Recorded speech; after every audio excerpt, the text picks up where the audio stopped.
नमस्कार, आप देख रहे हैं आपका अपना चैनल भिवानी हलचल और खबरों के संग में मैं हूं दृष्टि शर्मा। आइए सबसे पहले डालते हैं एक नजर आज की हेडलाइंस पर। एसटेट परीक्षा में परीक्षा केंद्रों की व्यवस्था को किया गया चाक चौबंद। ऑनलाइन तबादला नीति के खिलाफ all Haryana power corporation workers union ने जताया विरोध। बरसाती मौसम में बढ़े सांस के बीमारी के मरीजों की संख्या, कहा सीएम ने। हरियाणा विद्यालय शिक्षा बोर्ड की 12वीं की परीक्षा का परिणाम जारी, छात्राओं ने मारी बाजी। अगले 3 दिनों में भिवानी में अच्छी बारिश होने की संभावना, कहा डॉक्टर देवीलाल ने। और अब खबरें विस्तार से। आगामी 30 और 31 जुलाई को होने वाली हरियाणा अध्यापक पात्रता परीक्षा के सफल और नकल विहीन आयोजन के लिए शिक्षा बोर्ड ने सभी अधिकारियों और कर्मचारियों को सख्त दिशा निर्देश जारी किए हैं। बोर्ड चेयरमैन ने बताया कि परीक्षा केंद्रों की निगरानी hi-tech command and control centre से की जाएगी। परीक्षा केंद्रों में बायोमेट्रिक वेरिफिकेशन और मेटल डिटेक्टर से जांच होगी। परीक्षा के दौरान लापरवाही बरतने वालों के खिलाफ सख्त कार्रवाई की जाएगी। हरियाणा विद्यालय शिक्षा बोर्ड के अध्यक्ष ने बताया कि परीक्षा केंद्रों पर शांति, सुरक्षा व निष्पक्षता सुनिश्चित करने के लिए शिक्षा बोर्ड द्वारा पुख्ता प्रबंध किए गए हैं। परीक्षा केंद्र में प्रवेश से पहले सभी उम्मीदवारों की मेटल डिटेक्टर के माध्यम से फ्रिस्किंग होगी और बायोमेट्रिक सत्यापन किया जाएगा।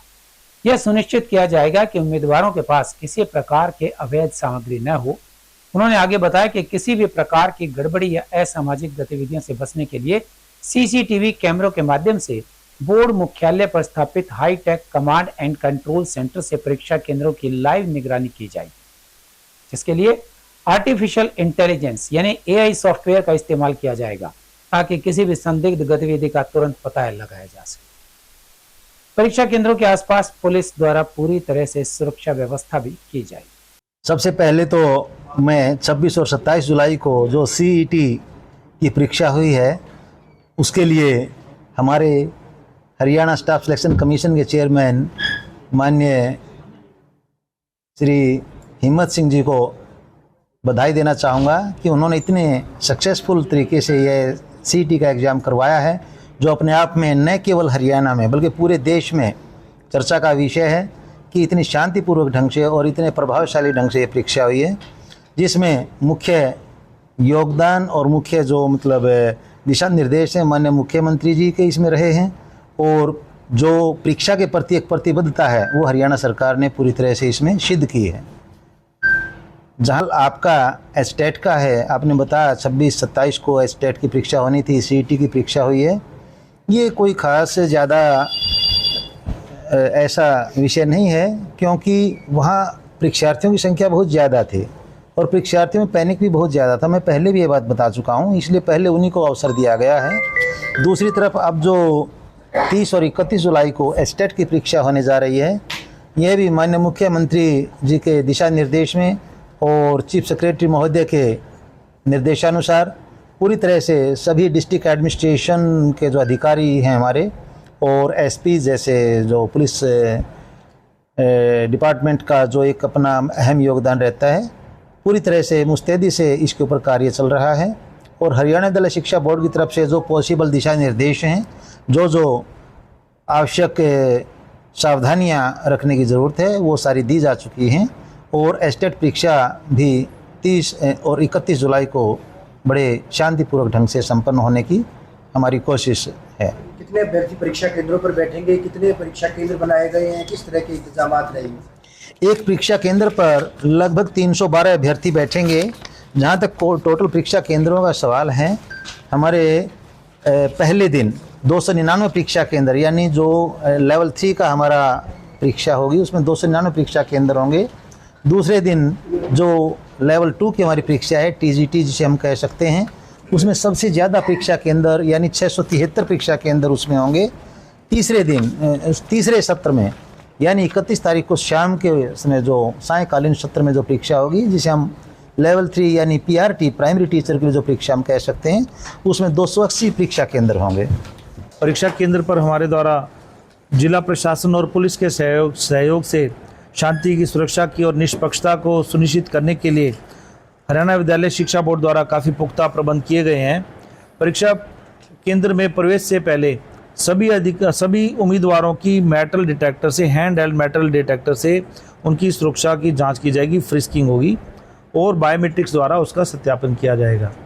बायोमेट्रिक्स से सत्यापन के लिए आज जिन फर्मों को ये टेंडर दिए गए हैं, आज उनकी जो डेमो की व्यवस्था थी उन द्वारा ये करके दिखाया गया और किन किन केंद्रों पर क्या क्या व्यवस्था की गई है उसका भी आज यहाँ डेमो था, उसका भी यहाँ प्रदर्शन किया गया।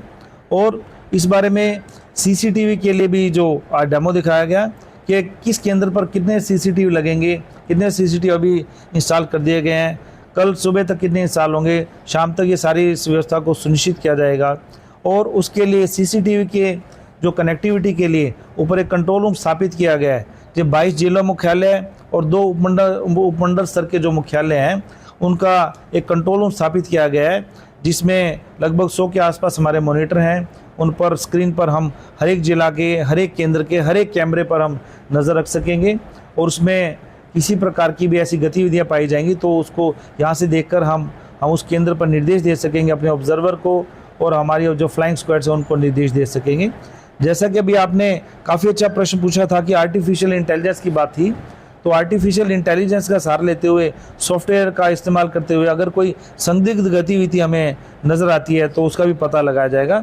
और परीक्षा केंद्रों के आसपास भी जिला प्रशासन द्वारा व्यवस्था की गई है, पुलिस द्वारा काफ़ी इसकी व्यवस्था की गई है। तो इस प्रकार हम सुनिश्चित करेंगे कि परीक्षा केंद्रों पर शांति बनी रहे, सुरक्षा बनी रहे और निष्पक्षता सुनिश्चित हो। काफ़ी अच्छा प्रश्न पूछा ये। तो इसके लिए मैं बताना चाहूँगा कि प्रश्न पत्र परीक्षा से एक दिन पहले भेजे जाएंगे, संबंधित जिला मुख्यालय पर, उपमंडल स्तर पर भेजे जाएंगे और उनको उस जिला मुख्यालय की या उपमंडल स्तर की जो ट्रेजरी में खजाना पे रखे जाएंगे और उसमें प्रत्येक परीक्षा केंद्र पर जो हमारी ज्वाइंट टीम बनाई गई है, इसमें इसकी व्यवस्था क्या की गई है कि बोर्ड कार्यालय का एक अधिकारी या कर्मचारी या हमारा प्रतिनिधि है वो होगा, और उपायुक्त जो उस जिला के उपायुक्त महोदय द्वारा जो नामित किया गया है, कोई प्रशासनिक अधिकारी या राजपत्रित अधिकारी है, उन दोनों की एक टीम को, जिसको कि हमने ज्वाइंट टीम का नाम दिया है। ये जो ट्रंक जो यहाँ से भेजे जाएंगे, उन ट्रंकों की 2 चाबियाँ होंगी। एक चाबी तो ज्वाइंट टीम के पास होगी जिसमें बोर्ड का प्रतिनिधि होगा और उपायुक्त का प्रतिनिधि होगा। दूसरी चाबी है जो सेंटर सुपरिटेंडेंट को दी जाएगी। उस ट्रंक को वो पहले चेक करेंगे कि वो सील इंटैक्ट है या नहीं है, ठीक है नहीं है, और जब प्राप्त करेंगे जो ट्रंक को तो उसको एक रसीद देंगे जिसमें नाम लिखा होगा, पद का नाम होगा, विभाग का नाम होगा और मोबाइल होगा, और उन ट्रंकों को सरकारी वाहनों के द्वारा ही उन केंद्रों पर लेकर जाया जाएगा। इन सरकारी वाहनों की व्यवस्था जो उस जिले के जो उपायुक्त हैं वो इसको सुनिश्चित करेंगे। और जैसे कि 30 तारीख को जहां दोपहर का जो समय दिया गया 3 बजे से 5:30 बजे तक, तो उसमें 12:30 बजे इसकी रवानगी की जाएगी। और उसके लिए 12:30 बजे रवानगी के लिए जिन्हें हमारे जो ऑफिसर हैं, जिसमें चाहे हमारे आरएफ के ऑफिसर हैं और ज्वाइंट टीम है, उपायुक्त के प्रतिनिधि या बोर्ड के अधिकारी हैं, वो 11 बजे पहुंचना सुनिश्चित करेंगे। All Haryana power corporation worker union संबंधित सर्व कर्मचारी संघ हरियाणा की गेट मीटिंग का आयोजन किया गया, जिसमें ऑनलाइन तबादला नीति के विरोध में जमकर रोष जताया। उन्होंने इस नीति को कर्मचारी के अहित में बताया और इसे वापस लेने की मांग को लेकर नारेबाजी की। उनका कहना है कि जब किसी कर्मचारी का तबादला होता है तो वह नए स्थान पर जाता है तो उसे वहां की बिजली लाइनों और नेटवर्क को समझने में काफी समय लगता है। यूनियन के राज्य सचिव लोकेश ने कहा कि अगर उनकी मांगे नहीं मानी गई तो वे बड़ा प्रदर्शन करने पर मजबूर होंगे। All Haryana power corporation workers union के राज्य सचिव लोकेश, सर्कल सचिव अशोक गोयल, राज्य ऑडिटर धर्मवीर भाटी व जिला प्रधान रविंद्र विनोद ने कहा कि ऑनलाइन तबादला नीति के तहत हरियाणा कौशल रोजगार निगम और तकनीकी कर्मचारियों का भी तबादला किया जाएगा, जिसका AHPC वर्कर्स यूनियन कड़ा विरोध कर रही है। उन्होंने कहा कि इस नीति से कर्मचारियों को जान माल का नुकसान उठाना पड़ सकता है। उन्होंने चिंता व्यक्त करते हुए कहा कि जब किसी कर्मचारी का तबादला होता है और वह नए स्थान पर जाता है तो उसे वहां की बिजली लाइनों और नेटवर्क को समझने में काफी समय लग जाता है। इस दौरान उन्हें काम करने में काफी कठिनाई होती है, जिससे हादसा होने का खतरा काफी बढ़ जाता है। कर्मचारियों का कहना है कि यह नीति उनकी सुरक्षा को खतरे में डाल सकती है। Dharamvir Singh Bhati, all Haryana power corporation worker union का राज्य का ऑडिटर। आज ये जो प्रतियां फूकी गई है, ये एक आदर्श तबादला नीति जो लेके आई है सरकार और निगम मैनेजमेंट, हम इसका विरोध करते हैं। और ये घातक क्यों है, क्यों हमने इसका विरोध करना पड़ गया, ये आपको खुल के बताते हैं। कोई भी आदमी यहाँ जो काम करने वाला है उसे हर लाइन का पता है, लाइन कहाँ से चलती है, कहाँ इसकी क्रॉसिंग है, कहाँ लाइन डेड करनी है, आगे का कार्य हम कैसे करेंगे, कहाँ इसका जियो स्विच है, वो स्विच काट के हम आगे काम करें। अगर ये ट्रांसफर पॉलिसी लागू होती है तो वो दूसरे सर्कल में चला जाएगा और दूसरे सर्कल की कोई भी लाइन का वो नया होने के नाते किसी प्रकार का उसको पता नहीं होगा और वहां एक्सीडेंट रेशो बढ़ेंगे और एक्सीडेंट रेशो बढ़ेंगे तो इसकी सीधी से सीधी निगम मैनेजमेंट और सरकार की जिम्मेवारी होगी। हम किसी भी साथी को हैंडीकैप नहीं देखना चाहते, किसी के साथी को साधक नहीं दिवाना चाहते, इसलिए हम इसका विरोध करते हैं। मुख्य मांगे ये है कि ऑनलाइन ट्रांसफर पॉलिसी जिसे आदर्श तबादला नीति कहते हैं उसको रद्द किया जाए और HKRN हरियाणा कौशल रोजगार निगम के नाम से जो खोला गया है सरकार द्वारा वो बिल्कुल भ्रष्टाचार का घोड़ा है और न ही किसी प्रकार से 10 साल के लगभग 4 साल के लगभग हो गए साथियों का किसी प्रकार का कोई मेहनताना नहीं बढ़ रहा और कोई इसकी जिम्मेवारी नहीं ले रहा। अगर एक्सीडेंट किसी का भी हो भी जाता है तो भी इस प्रकार की कोई वो पैरवी नहीं कर रहा HKRN। कल परसों एक साथी जो इसका था डाटा एंट्री ऑपरेटर, वो काम करते वक्त उसको दिमाग की नस की उकचुक हुई है जिसको क्या बोलते हैं ब्रेन हेमरेज, और उसको इनका अधरंग अभी आ गया। उसके बिल पास करवाने की हमने कोशिश करी थी तो क्लियर कट निगम मैनेजमेंट ने ये कह दिया कि ये पॉलिसी के तहत नहीं है, ये इस प्रकार का नहीं है क्योंकि ये इलेक्ट्रॉनिक का मामला है, इलेक्ट्रिशियन का मामला है। तो हम इसका भी विरोध करते हैं। क्या कहेंगे आज का जो मैं Ashok Goyat, circle secretary HPC worker union संबंधित सर्व कर्मचारी संघ भिवानी। आज हमने जो ऑनलाइन ट्रांसफर पॉलिसी सरकार लेके आ रही है, बिजली जैसे जोखिम भरे महकमे के अंदर जो संभव नहीं है कि किसी भी टेक्निकल को लाइन समझने में जितना टाइम लगता है उसके बाद ऑनलाइन ट्रांसफर पॉलिसी आ जाती है, तो उसके कारण फिर ऑनलाइन ट्रांसफर पॉलिसी के कारण हमारे महकमे में जो हमारी जो साधते हुए बढ़ेंगी, हमारे साथियों के साथ बार बार ये घातक होगा, तो उसके विरोध में आज हमने प्रतियां फूकी हैं और निगम मैनेजमेंट को चेताना चाहते हैं। इस जोखिम भरे महकमे में यदि ऑनलाइन ट्रांसफर पॉलिसी आती है तो बड़े आंदोलन की तरफ हमारा शीर्ष नेतृत्व की जो काल आएगी हम उस पर फूल चढ़ाएंगे और ऑनलाइन ट्रांसफर पॉलिसी का पूर्णतः विरोध करेंगे। राज्य सचिव all Haryana power corporation worker union संबंधित सर्व कर्मचारी संघ हरियाणा। देखिए, आज हमने जो प्रतियां जलाई है, ऑनलाइन ट्रांसफर पॉलिसी की प्रतियां जलाई हैं, ये आज पूरे हरियाणा में हम कर रहे हैं ऐसा कार्य। ऑनलाइन ट्रांसफर पॉलिसी का मतलब ये है कि युवाओं को मृत्यु की ओर धकेलना। देखिए, हर सर्कल में लाइन का जानकार होता है, एलएम होता है लाइनमैन, लेकिन इसके बावजूद सर्कल आउट जाएगा तो कम से कम 6 महीने लगते हैं नई लाइन को समझने के लिए। इन बिटवीन बहुत सारे एक्सीडेंट हो जाएंगे। अभी भी सरकार के पास कोई ऑथोरिटी जरिया नहीं है इन एक्सीडेंटों को रोकने के लिए, जबकि अभी भी एक्सीडेंटेड बहुत हो रहे हैं। लेकिन आप समझिए, जब दूसरे सर्कल में कर्मचारी जाएगा टेक्निकल, उसको कितना टाइम लगेगा समझ, इतने वो जीवित रहेगा कि नहीं रहेगा ये अगली बात है। हमने ये बताया था सरकार को कि ऐसी प्रक्रिया आप न करें जिससे कि जीवन मृत्यु की ओर चला जाए, लेकिन सरकार ने अनदेखी की है। आज हमने प्रतियां जलाई हैं। 5 तारीख को हम एक्शन के माध्यम से ज्ञापन देंगे हरियाणा सरकार को भी, निगम मैनेजमेंट को भी और पावर मिनिस्टर को भी। अगर फिर भी हमारी सुनवाई नहीं होती है तो ऑल हरियाणा की मीटिंग बुलाकर एक कड़ा फैसला लेने के लिए हम यूनियन को मजबूर होना पड़ेगा, जिसकी पूर्णतः जिम्मेवारी हरियाणा सरकार और निगम मैनेजमेंट की होगी। और जितने भी एक्सीडेंट रेशो बढ़ेंगे उनकी स्वयं जिम्मेवारी होगी। आप देखिए, अगर अभी भी एक्सीडेंट होते हैं तो भी इस पर कोई ज्यादा दे नहीं रहा। डिपार्टमेंट सिर्फ 10 लाख रुपए वहन कर रहा है। आप एक समझिए कि जो शहादत देता है उसकी क्या जिंदगी की 10 लाख रुपए की कीमत है। इस पर भी मैनेजमेंट ने सोचना चाहिए। और जो HKRN जैसा घातक एक डिपार्टमेंट बनाया गया है, उसकी भी हमारी यही मांग है उसको रद्द किया जाए, क्योंकि आप देखिए 10-10 हजार में युवाओं का शोषण करेगा कौशल रोजगार, और जो पहले से कौशल रोजगार में है उनका भी शोषण है।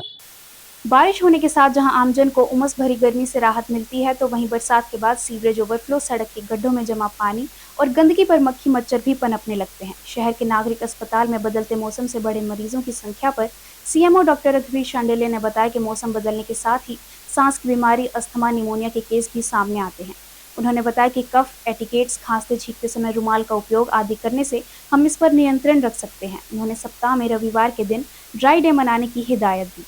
सीएमओ डॉक्टर रघुवीर सांडिल्या ने बताया कि मौसम बदलने के साथ ही सांस की बीमारी के मरीजों की संख्या भी बढ़ जाती है और इसके अलावा अस्थमा, निमोनिया के केस भी सामने आते हैं। इसके लिए मरीजों को कफ एंटीकेट्स का प्रयोग करना चाहिए ताकि मरीज का इन्फेक्शन पूरे परिवार और आसपास के लोगों में न फैले।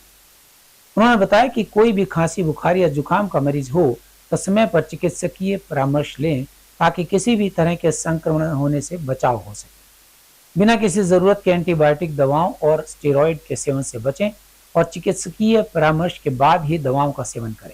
उन्होंने कहा कि ऐसे मौसम में ही वेक्टर बॉर्न डिजीजेस के मरीजों की संख्या भी आ जाती है क्योंकि फिलहाल मच्छरों का प्रकोप ज्यादा है।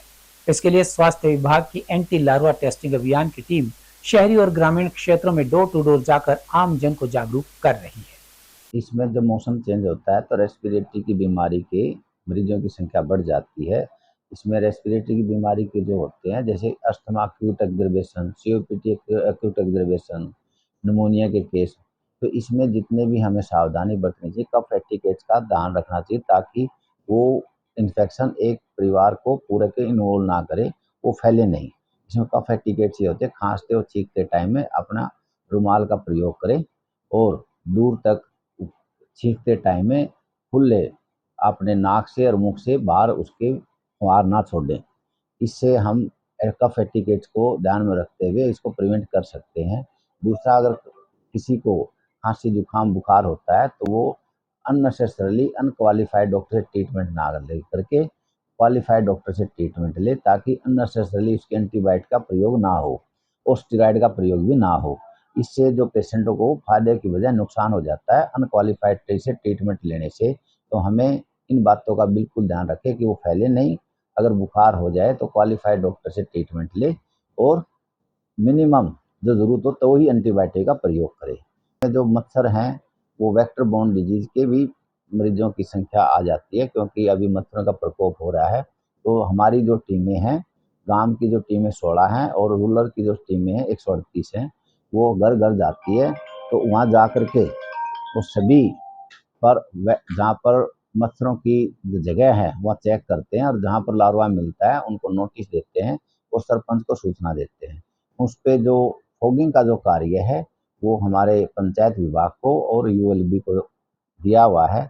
हमारा कार्य उसमें दवाई देने का है। जो दवाई ले चुके हैं तो जितने आसपास के जो एमसी हैं, आप अपने एरिया में मच्छरों की हम संख्या को ध्यान में रखिए। जहाँ लार्वा मिलता है तो उनके जो सेक्रेटरी को भी हमने लिखा है कि वहाँ फॉगिंग करवाएं। दूसरा, जो आसपास के जो लॉगिंग वाटर लॉगिंग एरिया है वहाँ पर हम नमक का ये काला तेल का छिड़काव कर सकते हैं, हम मिट्टी का तेल का छिड़काव कर सकते हैं और हमारे जो ब्रीडर चेकर हैं वो टेमीफोस का भी स्प्रे कर सकते हैं। दूसरे, हमारे 250 हमने चिन्हित कर रखे हैं जोहोड़, जिस पर हम गम्बूजिया फिश का बीज डाल करके वो जो गम्बूजिया फिश है वो लार्वा को ही खाता है। तो इसकी प्रकार हम इसको एंटी लार्वल एक्टिविटीज़ कर रहे हैं। तो हमारे जब तक कम से कम हमने 1000 टेस्ट भी किए हैं, जो सिर्फ अभी तक 2 केस ही डेंगू पॉजिटिव आए हैं। लेकिन मैं चाहता हूं कि अगर हम इस महीने अच्छी एक्टिविटीज़ करेंगे और आपके माध्यम से जो लोगों का सहयोग हो, इसमें सहयोग हम कैसे कर सकते हैं कि अपने आसपास की जो जगह है, ब्रीडिंग प्लेस है मच्छरों की, जैसे टायर है, कूलर है, घड़ा है जिसमें पानी रखा हुआ है, उन सभी को हम देख करके वो पानी को लुढ़का करके उसकी तलहटी को अच्छी तरह साफ करें और उसको ड्राई करें। तो अपने आसपास में ड्राई डे मनाना बोलते हैं। हरियाणा विद्यालय शिक्षा बोर्ड ने 12वीं कक्षा का परीक्षा परिणाम घोषित कर दिया है। बोर्ड सचिव डॉक्टर मुनीश नागपाल ने बताया कि परीक्षा 4 जुलाई को प्रदेश भर के 65 परीक्षा केंद्रों पर आयोजित की गई थी। परीक्षा में कुल 16,300 परीक्षार्थी शामिल हुए, जिनमें से 11,719 छात्र छात्राएं सफल रहे। इस बार कुल परिणाम 71.90% रहा। छात्रों की पास प्रतिशतता 71.94, जबकि छात्राओं की पास प्रतिशतता 72.46 रही। हरियाणा विद्यालय शिक्षा बोर्ड के सचिव ने बताया कि 12वीं की परीक्षा परिणाम में छात्रों की पास प्रतिशतता 71.54 तो छात्राओं की पास प्रतिशतता 72.46 रही।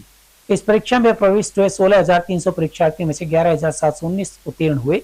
उन्होंने बताया कि इस परीक्षा में 10,072 छात्रों में से 7,206 पास हुए, जिनकी पास प्रतिशतता 71.54 रही।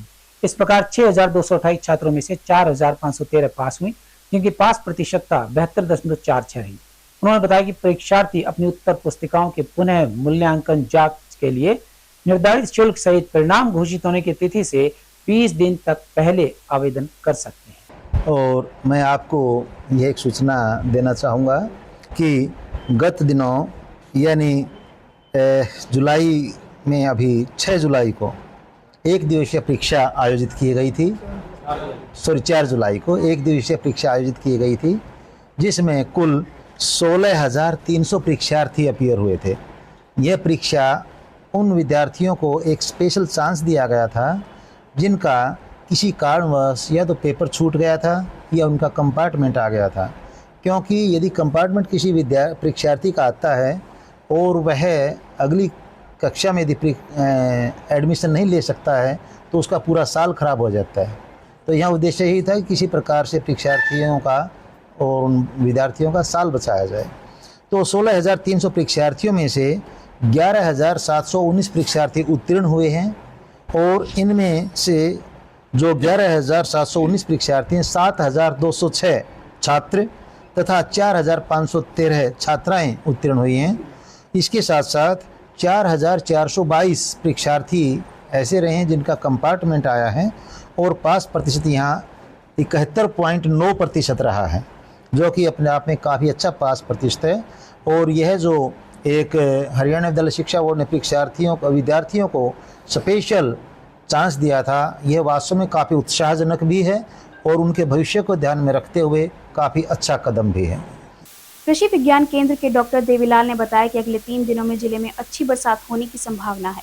कल की बरसात के बाद भिवानी जिले का अधिकतम तापमान 34.4 डिग्री सेल्सियस नोट किया गया, जबकि न्यूनतम तापमान 27.7 डिग्री। उनका कहना था कि तापमान 34 डिग्री से 35 डिग्री सेल्सियस रहने के कारण वातावरण में नमी की मात्रा 80 से 90% हो जाती है, जिसके कारण उष्ण बढ़ जाती है। उन्होंने किसानों को सलाह दी कि बारिश के कारण खेतों में भरने वाले पानी की निकासी करें और बीमारी के लक्षण दिखने पर तुरंत कृषि विज्ञान केंद्र में संपर्क करें। कृषि विज्ञान केंद्र के डॉक्टर देवीलाल ने बताया कि इस बार हरियाणा के दक्षिण जिलों में औसत से ज्यादा बरसात हो रही है, जबकि चंडीगढ़ के आसपास के जिलों में औसत से कम बरसात हो रही है। पिछले कई दिनों से उमस भरी गर्मी से भिवानी वासियों को थोड़ी राहत जरूर मिली है, लेकिन तापमान के 34 से 35 डिग्री सेल्सियस के बीच रहने के कारण उमस अभी भी बनी हुई है। उन्होंने बताया कि आगामी 3 दिनों में अच्छी बरसात होने की संभावना बनी है। महेंद्रगढ़, रेवाड़ी, भिवानी व हिसार में बरसात इस बार औसत से ज्यादा हो रही है। उन्होंने बताया कि जून, जुलाई और अगस्त के 4 महीने बरसात एक्टिव मोड में रहती है, इसीलिए इन दिनों बारिश ज्यादा हो रही है। हालांकि इन क्षेत्रों का तापमान 34 से 35 डिग्री सेल्सियस के बीच है। उन्होंने किसान भाइयों को सलाह दी कि भिवानी जिले में रेतीली भूमि है और जहां पर भी बरसात के कारण पानी भर जाता है तो उसे जल्द से जल्द निकलवाने का प्रबंध करें। लगातार बरसात होने के कारण फसलों में खरपतवार बढ़ जाती है और खरपतवार का असर फसलों पर पड़ता है, जिसके कारण हमारी फसल ठीक से पनप नहीं पाती है और बीमारियों का खतरा भी बना रहता है। मौसम में वैसे लगातार जो है वो हल्की बारिश का दौर चल रहा है। अभी आने वाले समय की बात करें तो अगले 3 दिनों के दौरान हल्की बारिश की संभावना तो है, लेकिन अच्छी बारिश की संभावना 3 दिन के बाद ही बनने की संभावना नजर आ रही है फिलहाल। अभी अगर तापमान की बात करें तो तापमान जो है वो भिवानी का 34.4 डिग्री सेल्सियस रिकॉर्ड किया गया है कल का, और न्यूनतम तापमान जो है वो 27.7 डिग्री सेल्सियस रहा है। और जो कल बरसात हुई वो 6 मिलीमीटर बरसात भिवानी में हुई। तो अभी आने वाले दिन यानी 3 दिनों के दौरान जो है वो हल्की बारिश की संभावना है, उसके बाद में अच्छी बारिश हो सकती है। तो क्या कहेंगे, अब तक कितनी बारिश भिवानी के अंदर? अभी एग्जैक्ट डेटा तो नहीं आया है, लेकिन अच्छी बरसात हुई है। जो एवरेज रेनफॉल है उससे अबव रेनफॉल जो है भिवानी डिस्ट्रिक्ट में देखने को मिली है। जो चंडीगढ़ के आसपास लगते जो जिले हैं उनमें कुछ जिलों में जो है वो औसत रेनफॉल से कम बरसात देखने को मिली है। और ये दक्षिण के जो जिले हैं भिवानी, महेंद्रगढ़, रेवाड़ी, हिसार, इनमें जो है वो औसत से अधिक बारिश जो है वो देखने को मिली है। जब ये बारिश का जो टाइम रहता है जून, जुलाई, अगस्त, सितंबर 4 महीने जो है वो मानसून का पीरियड रहता है। तो इसमें अभी ये मानसून जो है वो पूरे एक्टिव फेज में है, तो इस वजह से लगातार बरसात देखने को मिल रही है। और बरसात के साथ साथ इस टाइम जो टेम्परेचर है वो भी 34-35 डिग्री सेल्सियस के आसपास रहता है। तो इसके अंदर वातावरण के अंदर जो ह्यूमिडिटी है वो ज़्यादा रहती है, 85-90% के आसपास ह्यूमिडिटी रहती है, तो इस वजह से ज़्यादा ह्यूमस देखने को मिल रही है। और टेम्परेचर ज़्यादा होने की वजह से उमस जैसे हालात हैं, जिसमें थोड़ा सा ज़्यादा पसीना आना और थोड़ा आमजन को इसमें तक दिक्कत रहती है। और अब चलते चलते यूरोपीय आयोग ने अपने नए अध्ययन में जिस तरह जनरेशन जेड को सोशल मीडिया के कारण तनाव और थकान से जूझ रहा बताया है, वह बेहद चिंतित करने वाला है। वर्ष 1997 से 2010 के बीच पैदा हुए बच्चों की यह पीढ़ी पहले ऐसी पीढ़ी है जिसे कम उम्र में सोशल मीडिया प्लेटफॉर्म मिला। डिजिटल युग में पली बढ़ी यह पीढ़ी तकनीक, सोशल मीडिया और इंटरनेट के साथ सहज तो है ही, यह वह पीढ़ी भी है जो पारंपरिक मानदंडों को चुनौती देती है तथा अपने मूल्यों, महत्वाकांक्षाओं व जीवन शैली में नए दृष्टिकोण का परिचय देने के कारण जानी जाती है। लेकिन यूरोपीय आयोग का अध्ययन बताता है कि सोशल मीडिया के अत्यधिक उपयोग के कारण इस पीढ़ी के किशोरों तथा युवाओं में मानसिक थकान, चिंता, फोमो, थकान और फोन में उलझे रहने जैसे व्यवहार तेजी से बढ़ रहे हैं। वर्ष 2024 की वर्ल्ड हैप्पीनेस रिपोर्ट से भी यह तथ्य सामने आया था कि जनरेशन जेड आयु वर्ग के युवा सबसे दुखी हैं और उनमें तनाव या अवसाद का वजह पढ़ाई या करियर का दबाव नहीं बल्कि सोशल मीडिया है। दरअसल कोविड महामारी के दौरान जब पूरी दुनिया में लॉकडाउन लग गया था और लोगों का जीवन इंटरनेट केंद्रित हो गया था, तब इस पीढ़ी के लिए पढ़ाई से लेकर मनोरंजन और सामाजिक जीवन सब कुछ ऑनलाइन हो गया था। इस पीढ़ी पर शिक्षा से लेकर रोजगार तक के क्षेत्र में बेहतर करने का भारी दबाव है। यह पीढ़ी उसी सोशल मीडिया पर ज़्यादा वक्त बिताती है। ऐसे में दुनिया की कठोर वास्तविकताओं से सामना होने पर इस पीढ़ी का परेशान और नाखुश होना स्वाभाविक है। और अब जाने से पहले एक नज़र आज की हेडलाइंस पर। एसटेट परीक्षा में परीक्षा केंद्रों की व्यवस्था को किया गया चाक चौबंद। ऑनलाइन तबादला नीति के खिलाफ all Haryana power corporation workers union ने जताया विरोध। बरसाती मौसम में बढ़े सांस के बीमारी के मरीजों की संख्या, कहा सीएम ने। हरियाणा विद्यालय शिक्षा बोर्ड की 12वीं की परीक्षा का परिणाम जारी, छात्राओं ने मारी बाजी। अगले 3 दिनों में भिवानी में अच्छी बारिश होने की संभावना, कहा डॉक्टर देवीलाल ने। अब मुझे दीजिए इजाजत और देखते रहिए आपका अपना चैनल भिवानी हलचल।